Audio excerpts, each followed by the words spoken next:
नमस्कार। एहसास टीवी के इस विशेष कार्यक्रम एहसास जिंदगी का में आप सभी दर्शकों का हार्दिक स्वागत है। मैं हूं आपके साथ अंकिता थपलियाल और आज स्टूडियो में हमारे साथ मौजूद हैं परम पूज्य महामंडलेश्वर श्री राधा मोहन दास महाराज जी। ये तपस्वी हैं, साधक हैं। इन्होंने कई तपस्या की है, कई साधनाएं की हैं और उन्हीं में से एक है गोपाल मंत्र का पुनश्चरण। महाराज जी, आपका बहुत बहुत स्वागत है हमारे स्टूडियो में। महाराज जी, आपने कई तपस्या की है, कई साधनाएं की हैं और उन्हीं में से एक है गोपाल मंत्र का पुनश्चरण। ये आपने कैसे किया? आज कलयुग में केवल गोपाल मंत्र ही ऐसा है जो सापित नहीं है, किलक नहीं है। ये 18 अक्षर का मंत्र होता है जी। अष्टादशाक्षर मंत्र भी इसको बोलते हैं। मंत्र में जितने अक्षर होते हैं उतने लक्ष्य, उतने लाख जप करने पर एक पुरस्चरण माना जाता है।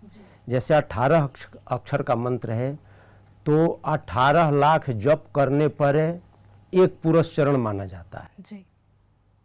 रोज प्रतिदिन लगभग 113 माला जप करते हैं तो 6 महीने के अंदर एक पुरस्चरण होता है। जी। लगभग 6 महीने की अवधि एक पुरस्चरण पूर्ण होता है। ऐसा विधान है कि हम कीलक पुरस्चरण भी कर सकते हैं। कीलक का तात्पर्य होता है कि हम एक सीमा निर्धारित करते हैं कि हम इस कमरे के बाहर कभी नहीं निकलेंगे, तो उसको कीलक अनुष्ठान बोलते हैं। अब वो कीलक अनुष्ठान में भोजन की व्यवस्था, पानी की व्यवस्था, जैसे भी हो व्यक्ति अपने हिसाब से करता है।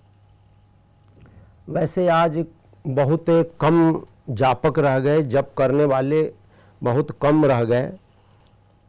मैंने अपने जीवन में लगभग 30 पुरस्चरण की। 30 पुरस्चरण का मतलब लगभग 14 साल 15 साल की अवधि व्यतीत होती है इसमें। जी। तो हमने अपने ज़िंदगी में 14-15 साल की अवधि में 30 पुरस्चरण किया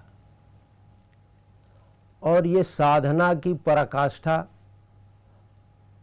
एक पुरस्चरण हमने कीलक किया जिसमें सूर्य का भी दर्शन नहीं किया, कमरे के बाहर नहीं गए, किसी से मिले जुले नहीं, इशारा भी नहीं करते थे। 8 दिन में एक बार कोई संकेत से किसी को आवश्यकता हो तो बताते थे। कमरे के बाहर नहीं गए, किसी से मिले जुले नहीं, कोई संबंध है यानी दुनिया से पूरा संबंध विच्छेद करके ये हमने ये एक पुरस्चरण किया और 29 पुरस्चरण बिना कीलक किया। तो ये साधनाएं व्यक्ति को परमार्थ की ओर ले जाती हैं।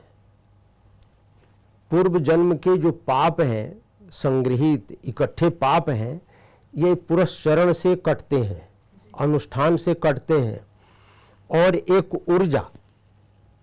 ऊर्जा निर्मित होती है, एक शक्ति निर्मित होती है और वो शक्ति समाज के लिए, देश के लिए, विश्व के लिए।